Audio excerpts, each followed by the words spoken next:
Hello, young guys. Good evening. You are welcome in the 113 episode English medium of SOAP Geology classes organized by Society of Career Technology and Jan Vikas Mahasabha. In our body, actually, two types of fluids are there. One which are stationary in nature, they do not circulate. And the examples of such liquids are synovial fluid around our joints, and second, the vitreous humor present in the eyeball. These two fluids remain stationary in that same locality, they do not migrate.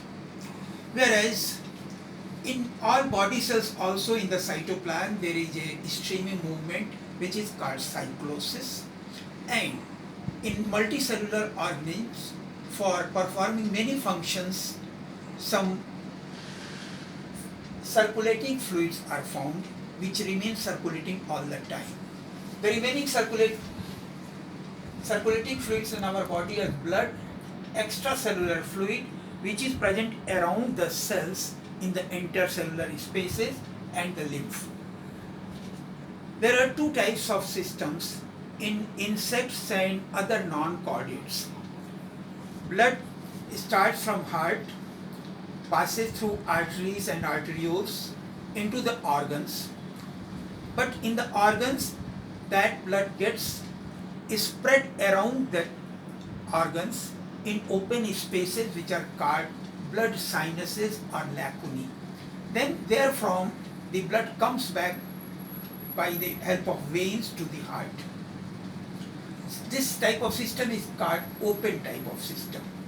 But in mammals and human beings, we get a closed type of system in which every time the blood remains inside vessels, it starts from heart through the aorta, it goes into the arteries, then arterioles, and after reaching in different organs, it branches into very fine capillaries. Then these capillaries again unite to form venules and veins which come back to the heart. And volume of blood is about 5 to 6 liters in each man.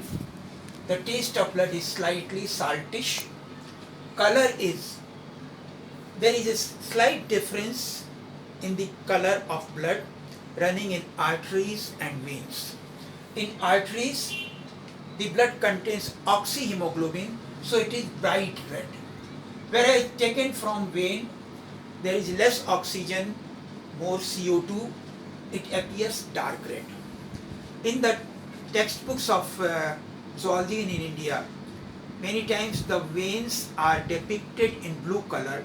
Actually, veins are not blue colored. The blood is not blue colored. There is very slight difference in the shade. In arteries it is bright red, and in veins it is dark red. Blood performs many functions. It performs transport, it performs protection. It transports both digested food from alimentary canal, it reaches into the blood, and then it is supplied to every body cell. Then blood also transports oxygen and CO2 from lung to the body cells and then return. Excretory matters, hormones, and the heat is also distributed by the flow of blood. Second function is blood also protects from foreign pathogens by clotting. And there is one more peculiar feature. Whenever there is a cut, blood starts oozing out, then within 3, 4, 5 minutes, a clot is formed so that further bleeding is stopped. So blood itself has this self-defensing system. Now blood is about 54% plasma or liquid and 46% cells. Plasma is slightly alkaline. pH is 7.4. It contains water 90 to 92%, proteins 7 to 8%, salts 1%, and other substances in traces. The salts are sodium chloride and sodium bicarbonate.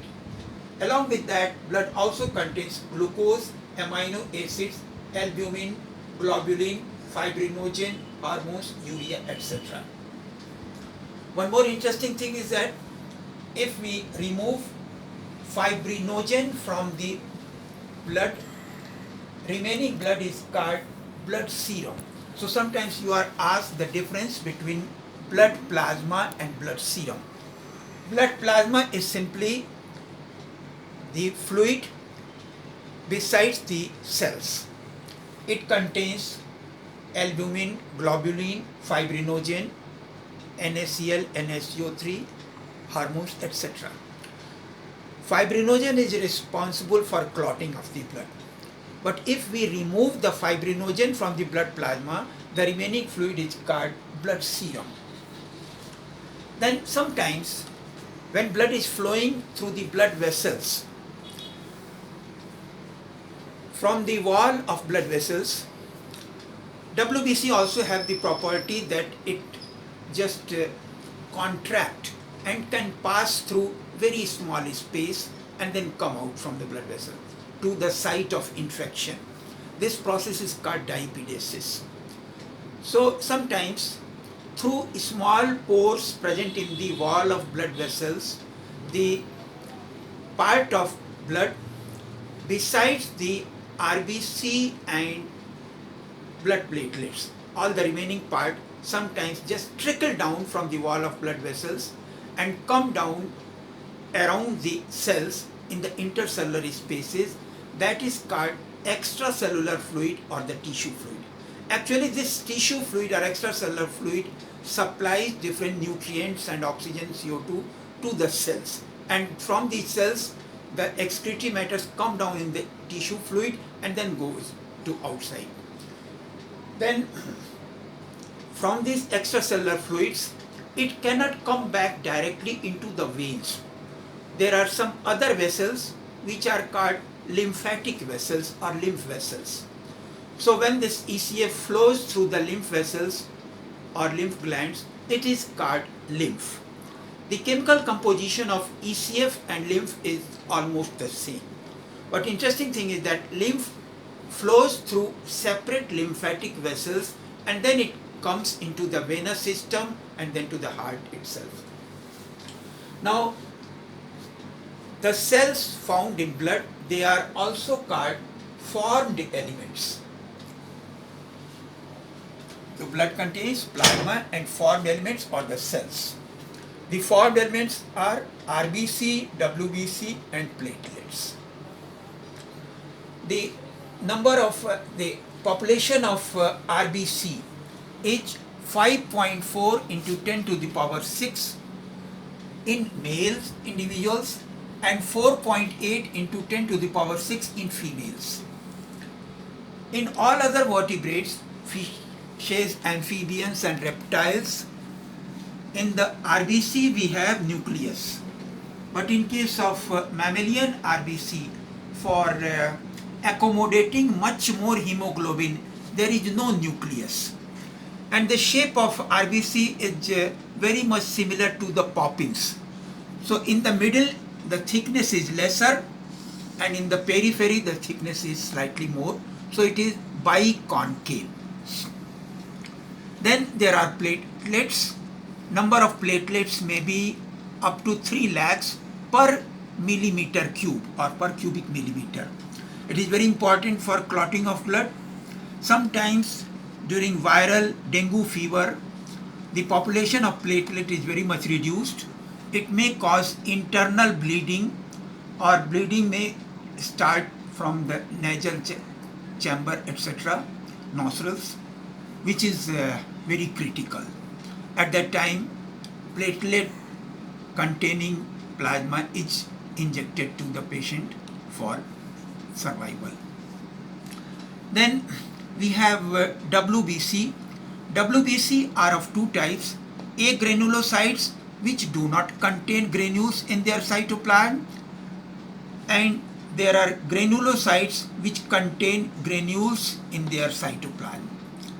The A granulocytes are of two types: lymphocyte which make 25 to 30% of the total WBC population, and then monocyte, which has 5 to 7% only. The size of monocyte is larger, it is 10 to 15 micron.